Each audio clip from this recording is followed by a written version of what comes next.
Hey everyone, today is the 8th of September and it's the 2-year anniversary of my mum passing away. And of course this time 2 years ago the story was very different, and Kieran and I was on a plane heading to the UK to try and have some final moments with mum, but that wasn't meant to be. And 15 minutes before we got to the hospital called and said that mum had passed away. But we're all together in the car, my brother, Maria and Kieran and I, and was all together at the same time when we heard the news. And when we got to the hospital, mum was still quite warm, and kicked off my shoes and gave her a cuddle on the bed, and you know, we all spent some final times with her. So 2 years on, it's a different story, and the good thing about time is giving it time. And today we're going to celebrate. Kieran has purchased some lights for a tree in the back garden, and so we're going to put some lights on that tree in remembrance of Mum. And I just wanted to read to you a poem that a very dear friend of mine, Jenny, had written for my mum on her passing. She met Mum and Dad numerous times when they were over here, and spent more time with my mum the last time she was here. So she knew Mum equally as well as she knew me. So I just wanted to show you this poem because it's just such a tender poem that I couldn't even put better myself. She knew my mum and she knew me, and so this poem reflects on both of us. And I read this at Mum's funeral, and it's entitled "I'm Not Ready, But I Am." This is one of my favourite poems, so personal to the heart. It reads, "I'm not ready to say my goodbyes, to see your days end before my eyes. I'm not ready to finally kiss you goodnight and remember tomorrow you lost the fight. I'm not ready, Mum, to be that strong, to know that last cuddle just didn't last long. I'm really not ready to go through your treasures, to cast aside things that once gave you such pleasure.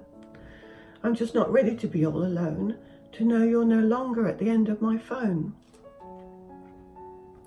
I know you're not ready to be that strong, my beautiful daughter I've loved for so long.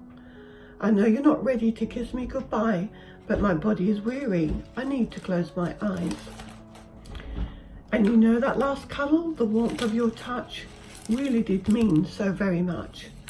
I know that you thought I wasn't quite there, but even in slumber, I knew that you cared. I held and I waited for as long as I could, but my body was ready, it knew more than it should. I know that you pray and you hold me up high. I take comfort in that, so now dry your eyes. You may not be ready for final goodbyes, but let me assure you, I was ready to fly. I was ready to go and meet your dad and all of my family that already had. I have no regrets, no need to sigh. I lived my life with its lows and highs. I leave behind now my family tree of my beautiful children and their children from me. So dearest daughter and incredible son, I know you're not ready, but I am. My journey's begun." And from there I read the eulogy for Mum that I had written. And Mum wanted to keep it positive. She wanted people to celebrate her life, and I hope in the eulogy I recognised that and got that through. And it goes, "Mum was never one to endure speech as well. She'll be looking down now saying, oh bloody hell, get on with it. So with that in mind, I will. We acknowledge Mum wanted us to celebrate her life, not feeling miserable at her funeral. That's really hard, but perhaps this little antidote will help us reflect on her indelible spirit and her joy of life before age and frailty took their hold. Mum and Dad were adventurous, and not long after they tied the knot, they emigrated to Australia, eager to forge a new life there. They loved it. Mum was very close to her sister Marjorie, and before long, Aunt Marge and Uncle Graham joined Mum and Dad living and sharing their lives and creating new memories together. So now there was two young, fun-loving couples living close to one another and seizing every opportunity to share an adventure.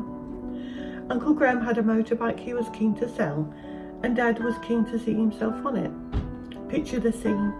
Uncle Graham proudly showing Dad the bike, encouraged him to take it for a spin around the garden to get a feel for it. Mum and Aunt Marge standing watching in the background. Dad hopped on the bike while Uncle Graham explained how to create it. It felt good.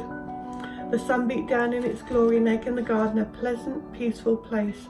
With the lemon tree standing tall in the middle, Dad, feeling confident, revved the bike. The bike shot forward. Dad, having no control, headed straight for the lemon tree, the only tree in the garden, I may add. Up he went. Mum and Aunt Marge shrieking with laughter, unable to do a thing. The momentum of the bike carried him up the spiky tree trunk, and gravity pulled him down. The engine drove him back up, and gravity hurled him back down again. The previously quiet back garden in sunny Oz was no more. Mum and Aunt Marge practically lying on the grass, laughing helplessly. Uncle Graham hollering instructions, and Dad yelling in alarm as he drove up and down the lemon tree. Eventually the bike coming to rest at the bottom of the tree, and Dad covered in spikes from head to toe. Not one of them could do a darn thing to help Dad for laughing. You see, this is who Mum was, a fun-loving, grab life while you can. Say it as you see it woman, vibrant, down to earth, wonderfully real. Let's remember her as that today as we celebrate the most wonderful and much loved life of our unique mother, Glenys Hazel. The love she left behind so graciously fills the void we feel for the challenging times ahead. Mum is where she needs to be. She was ready long before she passed away. If we can take comfort in anything, it can be in the confidence she is where she is meant to be. Not everyone has the privilege of growing old, but despite the odds, Mum did. Mum was promoted to heaven on Friday the 8th of September after a determined, courageous battle of yo-yoing in and out of hospital. The nursing staff got to know Mum and her ways on a beautiful and personal level. She certainly lit up the ward. She fought hard and played hard. Typical Mum. Her fighting spirit saw her propel through numerous health issues since her childhood, and she nailed every single one of them. She also used to say, "You can't keep a good un down." That's certainly true. She gave Grandma and Grandad a run for their money, never a dull moment. Mum was a real tomboy of the two sisters, but no matter their diverse personalities, they always had one thing in common, their sisterly love for each other. Mum was a daughter and a sister, a cousin and a wife, a mother and aunt, a neighbour and a very dear friend. Glenys Hazel, born on the 5th of November 1934, the first daughter born to Gus and Elizabeth Bruff. Mum valued life. She went by the philosophy, you start with nothing and you leave with nothing. But it's the memories you create in between which are the most significant. Paul and I stand a little taller today as a very proud son and daughter. Although our eyes will struggle not to shed a few tears, Mum was adamant she wanted a celebration of her life. No tears, no sad faces, but a day of bright colours, happy smiley faces, and today we have the absolute privilege of honouring the life of this amazing, fun-loving,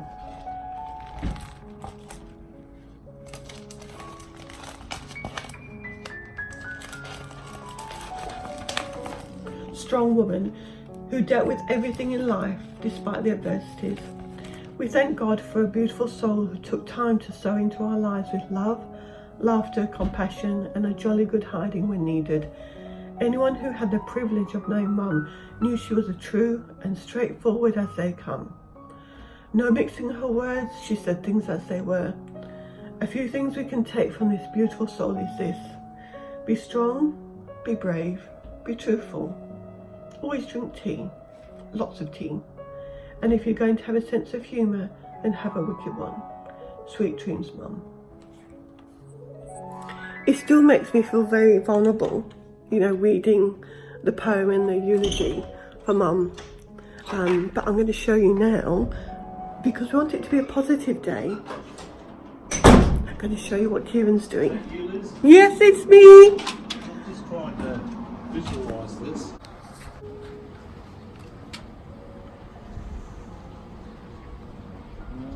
How many meters are they? 20, I'll show you.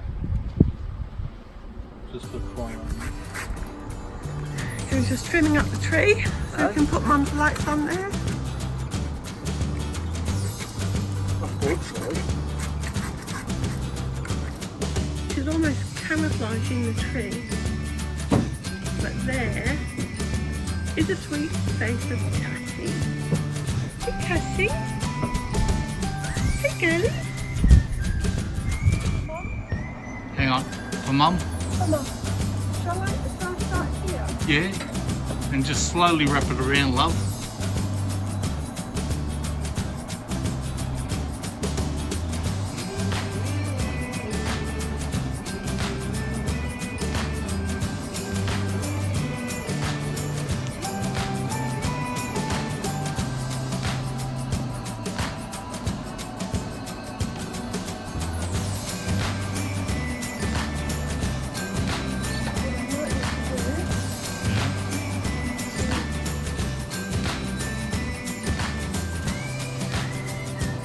They're going to look great when they're finished.